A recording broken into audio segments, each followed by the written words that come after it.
I'll take that more to the Canadian dollar. We get a lot of questions and concerns over the Canadian dollar with tariffs and things. So kind of your thoughts around that, both in the kind of short term we're in and maybe a little bit longer term, your thoughts there.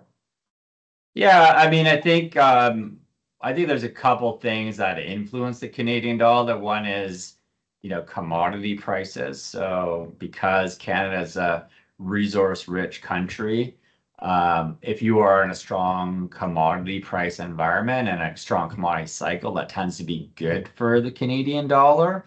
And the second thing is a CapEx cycle. So our view is that we entered into a commodity cycle starting in 2020. That was a generational low on commodity prices. If you recall, oil prices went negative and there was a complete capitulation in the energy sector.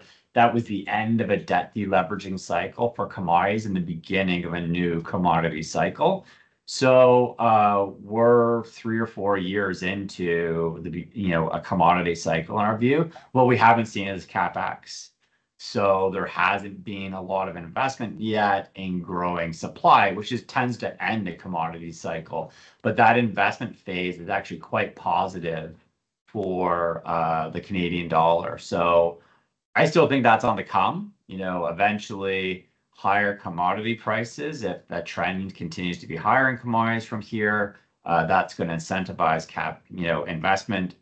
We'd probably enter into some sort of CapEx cycle. And that would be good for the Canadian dollar. And then when you flip and look at the other side of the coin, which is the US, I mean, the US is going into a period here where they have a lot of debt on their balance sheet.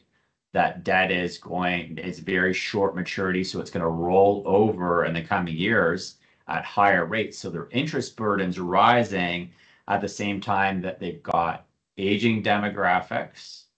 And they've got these rising costs on their social programs. So there's increased stress, I think, that the US is going to see on their balance sheet going forward, which could actually cause, some weakening in the US dollar given their fiscal situation. So if you got this combination of a strong commodity cycle in Canada, a coming CapEx cycle, and a weakening fiscal situation in the US, it actually could lead to a stronger Canadian dollar from here going forward, notwithstanding that something terrible happens on the tariff front, which obviously I talked to you about that before. I think that's unlikely.